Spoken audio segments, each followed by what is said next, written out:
जी तुमच्या वेळेस कसं होतं पंचमीचं सण? आमच्या वेळेस का हा आमच्या वेळेस स्वतः झोका बांधायचा, फेर धरायचा आणि लाया खायच्या खिच्यात घालू घालू हा. आणि सक्रुबा केला का सगळ्यांनी फेर धरायचा, गाणं म्हणायचं. नंतर मग गाणं झालं मग सक्रुबा उचलायचा, मग बारात नेऊन टाकायचा. मग खूप मजा यायची, खूप आम्ही हे करायचो. सकुराबा कशाचं करायचे? चिखलाचा. आणि त्याला हे लावायचो, काय गुंजा. म्हणले, गुंजा लावायचो.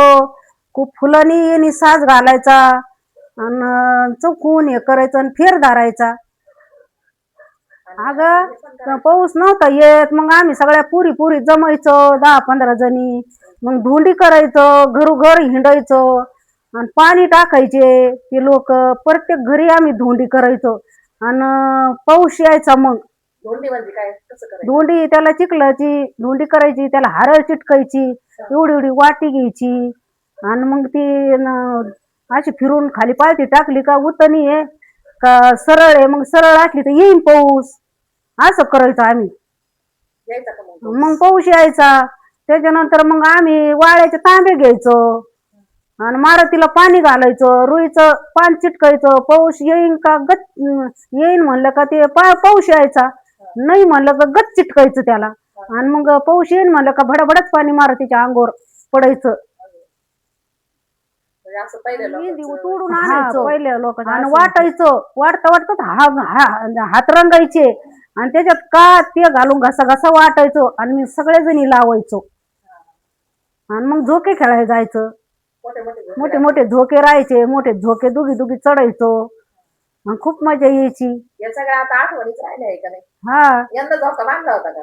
यंदा काय आता झोका झाडच नाही तर झोका काय. लाया बनवल्या होत्या का? लाया बनिल्या, खूप लाया खायचो, मज्जा करायचो. आणि आता पहिला काळच नाही राहिला. लाया कशाच्या बनवायची? जेवरीच्या, जेवरी भिजून लाया करून आणायचो. गावात लाया बनवणार. गावात लाया बनायचे, मग ते घेऊन यायचो. मग सगळ्या जणी हे करायचो. मला पण आठवतं ना, नंतर आपण लायाचा चिवडा करून ठेवायचो. हा, आहे का नाही? करीत होते ना पहिलं तसं. हा. लय भारी पहिले दिवस आहे का? मग आता तर काय. तर ही आहे ना माझी काकू आहे बरं का.